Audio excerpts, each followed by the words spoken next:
This is the second day of our tour of Grand Teton National Park.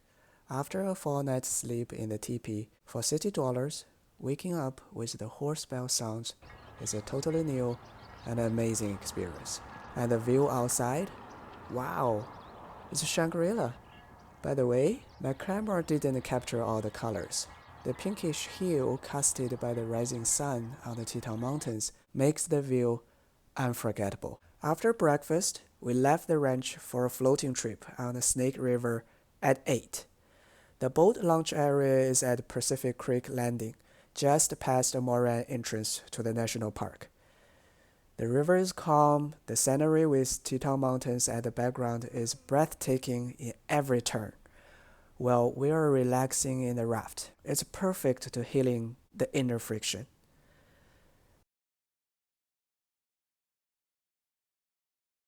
The headwaters for the Snake River are in the Teton Wilderness, just outside of Yellowstone National Park. Since it's to the west of Continental Divide, the river fills Jackson Lake, then cuts through Grand Teton National Park, across Idaho, and flows into the Columbia River in Washington, which eventually goes into the Pacific. During the trip, we saw 4 bald eagles. The last 2 are a pair, relaxing and cleaning their feathers under the sun.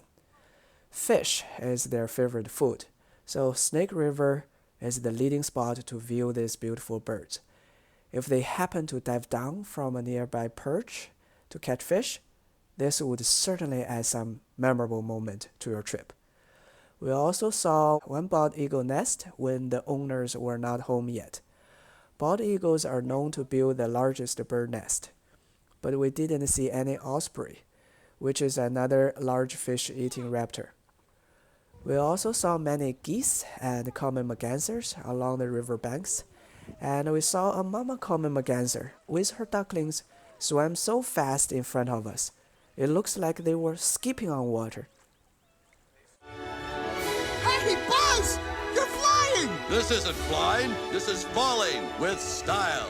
The trip ends at Dead Man's Bar, which is close to the Snake River overlook we'd been to yesterday. Now it's a good time to talk a little bit more about the Teton Ranch. In fact, the 40 Miles Teton Ranch is the youngest mountain ranch in North America, only 9 million years old. Yet, some of the oldest rocks are found in the core of Teton Ranch. These 2.7 billion years old rocks are among the oldest in the world. How does this strange phenomenon happen? If something strange in your neighborhood, who you can call? Again, it's tectonic force. Ancient collisions of tectonic plates break the Earth's crust into 2 blocks along Teton fault line. Beginning 9 million years ago, a series of earthquakes along the fault line raised up the western blocks and become the Teton Range today. On the other hand, the eastern blocks tilted down and become the Jackson Hole Valley. At one time, the vertical displacement reached about 30,000 feet. But later, glacier, wind, and rain carved the rising mountain range and deposited cobble, gravel, and sand on the sinking valley floor.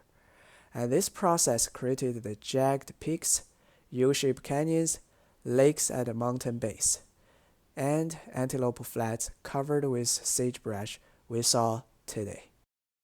After lunch, we drove to Jenny Lake. This is the most popular place in the park, which means parking is hard to find, so be prepared to circle a little. Jenny Lake is named after a Native American woman who assisted survey expeditions of the valley in the past. The water is very clear and of a turquoise color, the typical color of a glacial lake. If you watch carefully, you might find a trout swimming in the lake. We plan to go to Hidden Falls and the Inspiration Point on the west side of Jenny Lake. Of course, we took the shuttle boat to cross Jenny Lake, which saved us about 2 miles hike along the lake shore. The boat ride was super smooth and fast. Plus, in a hot summer day, having a cool breeze felt great. From the West Boat Dock, it's an easy half-mile hike to Hidden Falls. The trail is well shaded and across a rapid stream several times. This fall is indeed well hidden.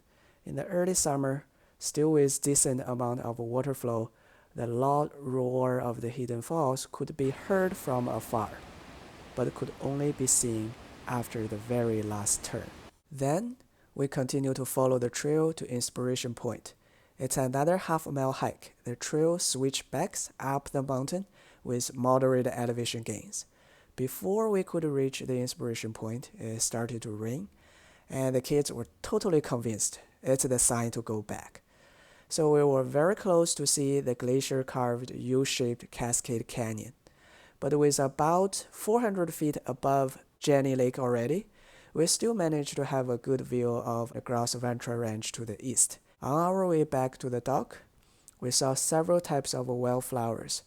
The false huckleberry flowers looks like tiny pink hanging bells. The scarlet skyrocket flowers looks like flying red rockets. There were also lupins and parsnip flowers buckwheat with many cream-colored flowers clustered together. After dinner, before we reached Teton Park Road, we saw a large bull elk munching grass at the roadside. Its antlers look soft and fluffy, which means these new antlers are still actively growing. The soft layer of skin is called volvet. It protects elk's new antlers and is full of vascular. Later in the summer, after the new antlers are fully developed, the volvet is shed to reveal the sharp antlers inside. At this time of the year, bull elks often travel alone or in a small herd by themselves, and are separated from the female herds. After this encounter, we went back to Buffalo Valley Ranch. The next day, we said goodbye to the teepee at the Buffalo Valley Ranch and went on our way to the next national park, Yellowstone. Before we left Grand Teton, we stopped at Willow Flats again. This time, we saw a large herd of elks. This is a female herd because we didn't see anyone with antlers.